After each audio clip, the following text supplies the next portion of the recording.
Поштувана колешка Колева, со внимание ве слушав како тоа овој ребаланс бил продуктивен, бил за економско закрепнување, за справување со пандемијата, за развој на економијата. Слободно можам да кажам дека овие изрази колешке во овој ребаланс се само таксативно наведени. Без да се каже како.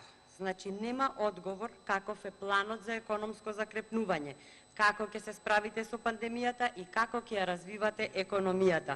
Од се што кажавте, со едно можам да се согласам, зголемување на вработувањата.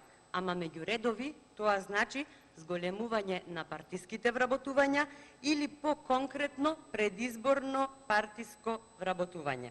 А со партиски вработувања, почитувана колешке, ниту се јакнат институциите, ниту пак се реформира администрацијата. Сведоци сте дека години измина од како го очекуваме инвестицискиот бум, кој на општините требаше да им обезбеди економска одржливост и да создаде услови за стопирање на миграциите на млади луѓе.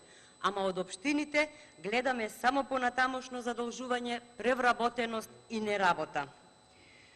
Платите во догледно време ве убедувам дека тешко ќе може да ја следат стапката на инфлација од бројни причини: недоволно конкурентен приватен сектор, ниска продуктивност, недоволна иновативност и така натаму.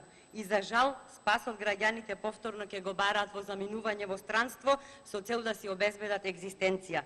Граѓаните ќе ја платат цената за кризата преку повисоки даноци, нови такси и повисоки цени на основните производи за живот. За крај, ребалансот мора да биде крвната слика за заздравувањето и напредокот на државата. А на оваа слика што вие ни ја презентирате, а што се нарекува ребаланс, има се освен напредок. Ви благодарам. Контрреплика пратеничката Ангелова Марија.